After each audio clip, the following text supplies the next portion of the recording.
Bonsoir et bienvenue sur la mécanique universelle.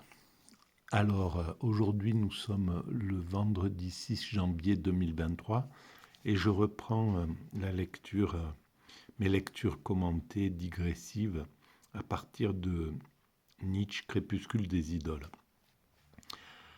Alors, pour resituer ces lectures, elles servent surtout de prétexte à essayer de préciser la théorie que je développe sur le site mécaniqueuniverselle.net et qui essaie de démontrer par la logique, de façon rationnelle en somme, que notre humanité, l'humanité dans son ensemble, évolue vers son ultime perfection. Nous évoluons vers notre perfection indépassable, voilà, vers l'humain accompli. Nous étions des primates naturels, c'est ma théorie, nous étions des primates naturels, nous sommes des hommes constructeurs de cette humanité depuis qu'on s'est constitué en espèce particulière, hein, voilà. Et depuis, on fait évoluer cette humanité et on la conduit intuitivement, sans le savoir pour l'instant, sans comprendre réellement ce que nous faisons, on la conduit vers son ultime perfection, dans lequel les humains accomplis, donc aboutis, on pourrait dire, pourront vivre comme dans une sorte de paradis. Voilà. Voilà la théorie que je défends. Et donc, je prends simplement appui sur ces textes pour préciser cette philosophie. Et en même temps, j'analyse j'étudie un petit peu la pensée, par exemple, ici, de Nietzsche, parce que je découvre en même temps que je lis le texte. Alors, je suis arrivé à ce passage 6 de la morale, une antinature. Je commence à lire. Considérons pour terminer à quel point il est naïf de dire l'homme devrait être comme ceci ou comme cela. La réalité nous présente une exaltante profusion de types, toute l'exubérante prodigalité d'un jeu infini de formes et de métaphores. Et voilà que le premier venu des moralistes, à tout faire, vient nous dire « Non, l'homme devrait être fait autrement ». Alors, évidemment, là, il y a la critique du christianisme, des religions, qui moralise l'homme depuis 2500 ans, hein, et puis pour le christianisme depuis 2000 ans, à l'époque un peu moins de 2000 ans, à l'époque de Nietzsche, et effectivement, il y a eu une pression depuis son origine. Le christianisme moralise l'être humain, lui dit qu'il faudrait être comme ceci et pas comme cela, etc., etc. Et évidemment, à l'époque de Nietzsche, il fallait lutter contre cette oppression religieuse qui était là et qui exigeait plus que conseillait à l'homme de se conduire de telle ou telle façon et d'obéir aux préceptes de la religion. Et donc il avait bien sûr le droit et puis raison de critiquer la religion lorsqu'elle disait l'homme doit être comme ceci et pas comme cela, comme il vient de le présenter. Simplement, on peut, aujourd'hui, avec un peu plus de recul, se rendre compte que cette pression morale sur l'homme a permis à l'humanité de maîtriser de mieux en mieux ses pulsions, ses tendances, son aptitude à s'affirmer aux dépens d'autrui. etc. Il a servi en fait de compression des instincts qu'on peut dire, qu'on dirait négatifs, des instincts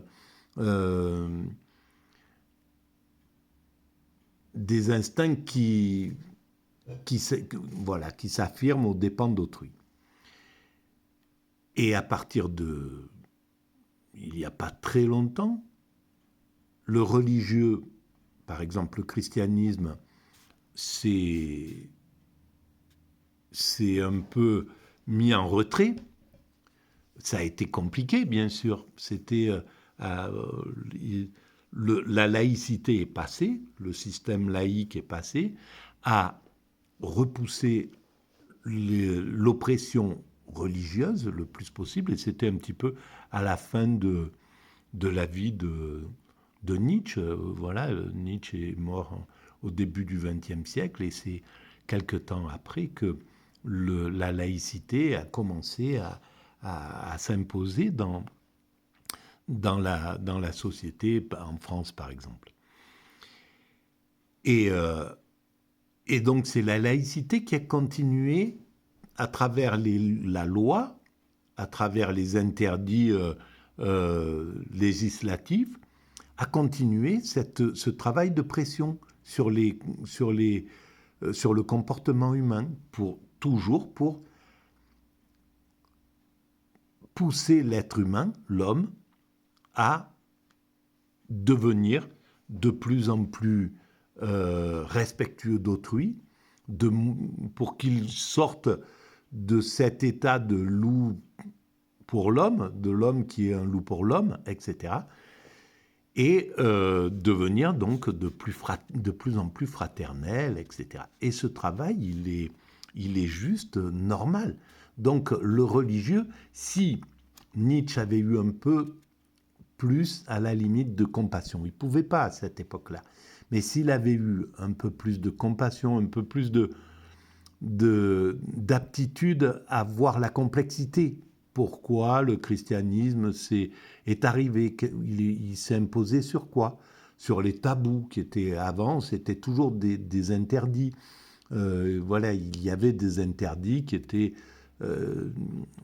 plus archaïques, et puis les interdits religieux sont arrivés avec le judaïsme, puis le christianisme, puis l'islam, etc., qui ont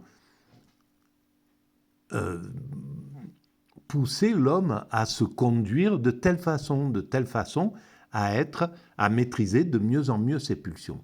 Et donc c'est un mécanisme, c'est le mécanisme de l'évolution de l'humanité. Et grâce à cela, eh bien, l'humanité va vers son ultime perfection dont j'ai parlé au début. Voilà. Et ça, Nietzsche ne pouvait pas le considérer à l'époque. La religion lui a servi un petit peu de défouloir. À mon sens, il avait besoin justement d'avoir une sorte d'ennemi. Il le dit d'ailleurs j'en parle dans les dernières vidéos. Donc, il avait besoin de se confronter à cette réalité. Et à ce moment-là, quand on est dans un moment de bagarre, eh ben, on ne peut pas avoir de la compassion pour l'autre, on ne peut pas avoir du respect, un grand respect. Pour ça, il faut que ça soit une bagarre codifiée, c'est-à-dire un combat de boxe, un combat de... Bon, oui, à partir du moment où on codifie, et d'ailleurs c'est génial que l'humanité soit arrivée à un moment où à inventer la codification du combat. Et donc il y a le respect de l'adversaire, il y a etc., etc. Et ça, c'est... Voilà. Alors, je continue. Il sait même, ce calamiteux Kago, il parle du système de la religion, quoi. Comment il devrait être fait. C'est sa propre image qu'il conjure en s'écriant « Ecce homo », ceci est l'homme. Donc, c'est clair que ça part d'un désir du religieux, que l'ensemble du monde lui ressemble, évidemment. Et si dans un monde idéal, évidemment que l'idéal, ça aurait été de dire que la religion puisse dire, bon, toute cette diversité humaine, elle est là, avec des caractères vraiment particuliers, etc. On les laisse vivre tels qu'ils ont envie de vivre, on va donner cette liberté, on va accorder cette liberté à l'être humain, on va simplement lui proposer de maîtriser de mieux en mieux ses pulsions. Pourquoi il est plus sage de se comporter correctement avec ses semblables? Pourquoi c'est la meilleure voie de vivre de telle ou telle façon, comme les religions l'ont préconisé depuis longtemps, etc. Mais ça, c'était dans un monde idéal, on n'en était pas là. Un jour, ça arrivera peut-être que l'humanité commence à préconiser les choses. Et c'est, voilà, après le moment de liberté que nous sommes en train de vivre, et qui laisse l'homme agir comme il l'entend, plus ou moins, avec le moins de freins, et on voit que c'est peut-être pas forcément l'idéal, que c'est bien d'avoir une sorte de conseil de vie. Voilà, c'est d'ailleurs un peu ce à quoi peut servir aussi la philosophie. Voilà, les sages qui ont imaginé des façons de vivre, c'était pour servir à leurs frères humains, voilà, les épicuriens, les stoïciens, etc., les Socrates ont proposé des façons de vivre, et c'est pas pour rien. Voilà, donc je continue. Il ne cesse pas pour autant de se rendre ridicule, ce qui conseille « tu devrais être comme ceci, pas comme ça ». En tout cas, c'était des injonctions, mais c'était pas des obligations, et au final, l'homme se comportait à peu près comme il le voulait. Évidemment, il y avait la pression religieuse, il y avait la pression de la société, etc., de la société sous l'emprise des religions. Évidemment que c'est quelque chose qui doit être combattu, la pression des comportements, mais ça avait du sens. Voilà, c'est ce qu'on peut dire. L'individu n'est jamais, sous quelque angle qu'on le considère, qu'un fragment de fatum. Il n'est jamais qu'une loi de plus, une nécessité de plus pour tout ce qui vient et qui sera. Voilà. Lui dire « change », c'est exiger que tout change aussi, et même rétroactivement.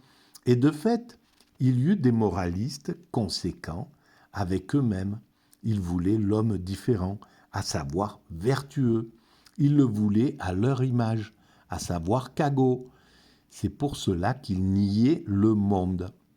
Ce n'est pas la mince folie, ce n'est pas un mode modeste d'immodestie.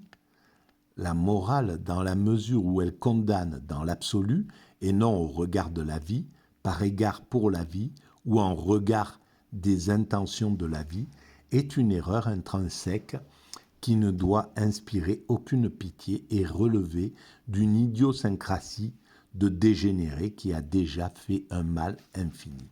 Voilà, donc pour Nietzsche, c'est du mal qui a été fait. Évidemment, cette oppression a fait du mal à l'humanité, on peut le voir aussi sous cet angle. Mais globalement, si elle s'est imposée, elle a fait beaucoup de bien à l'humanité. Et c'est ce bien qu'il faut aussi regarder, il faut tenir compte du bien que les religions ont amené pour la maîtrise du comportement humain. Voilà. Et ça, un jour ou l'autre, on reviendra, on pourra regarder ça beaucoup plus froidement. Pour ça, il faut pouvoir... il faut que la religion fasse son deuil de toute puissance, déjà, qu'elle comprenne que son rôle maintenant, elle a eu un rôle politique, un rôle moral, un rôle de compression des instincts, un rôle social, elle a eu un rôle très important depuis 2500 ans jusqu'à maintenant, jusqu'à la laïcité, et elle a eu un rôle très important. Mais à partir du moment où le laïc prend en main les lois, les interdits, etc., et où la société prend en main l'éducation, les choses, ben, le religieux doit pouvoir progressivement, peu à peu, aller vers le spirituel qui est sa vocation et se resserrer autour du spirituel. C'est ce qui va se passer, évidemment. Donc, non, nous, les autres, nous, les immoralistes, nous avons au contraire ouvert tout grand notre cœur à toute compréhension, à toute intellection, à toute approbation. Peut-être qu'il n'a pas ouvert vraiment justement à la complexité. Nietzsche, il ne pouvait pas à cette époque. Nous n'aimons pas dire non. Nous mettons notre honneur à être ceux qui disent oui. Oui à la vie, oui à la débauche de vie, oui à Dionysios, etc., etc. C'était ça, en fait, son truc. Nous savons de mieux en mieux voir cette économie qui a encore besoin et sait tirer parti de tout ce que rejette la sainte des raisons du prêtre, la raison malade du prêtre. Et c'est là où d'avoir sombré dans l'excès inverse, de passer du tout religieux oppressif à un tout laïque oppressif du religieux, n'a pas été la meilleure des solutions. Parce que le matérialisme dans lequel nous avons sombré, eh ben, c'est tout le XXe siècle, tous les débuts du XXe siècle et tout le XXe siècle, on va dire. Et ce matérialisme, quand on voit ce qu'il a commis aussi, eh bien, c'était pas joli. Donc, l'idéal, c'était un passage en douceur, c'était un accompagnement, c'était un travail commun entre le laïque et un peu du spirituel, quoi, qui soit là et qui soit une sorte de garde-fou. C'est pas ce qui s'est passé. Mais bon, c'est comme ça que ça devait se passer. Et bien souvent, les mécanismes d'évolution s'imposent au détriment du précédent. Voilà, comme dans la nature, le dos argenté s'impose sur l'ancien dominant, voilà, renverse un dominant et devient tout puissant et ne supporte même pas près de lui l'ancien dominant. Il lui faut du temps pour qu'il puisse revenir un petit peu, pour qu'il soit accepté dans le giron du dominant. Nous comprenons cette économie dans les lois de la vie qui sait tirer profit même de la répugnante espèce zoologique du cagot, du prêtre, de l'homme vertueux. Quel profit, direz-vous? Mais nous-mêmes, nous les immoralistes, nous sommes la réponse à cette question. Voilà, ben oui, bien sûr, c'est parce qu'il fallait lutter contre les moralistes que les immoralistes sont arrivés. Et ces immoralistes ont eu un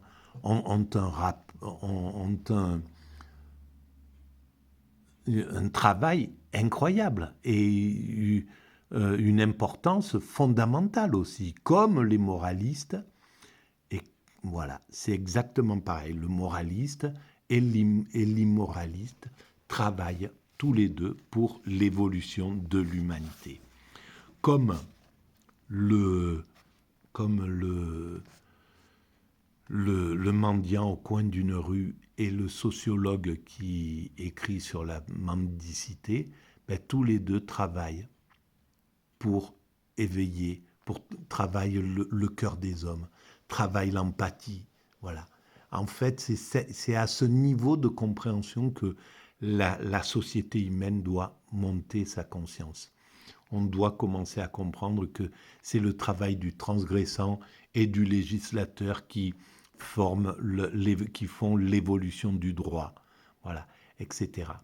On doit commencer à se poser, à avoir cette complexité-là. Donc ça amènera du respect à l'ensemble humain qui est là. Voilà. On pourra continuer sur cette lancée-là. Je vous remercie de votre écoute. À très bientôt. Merci.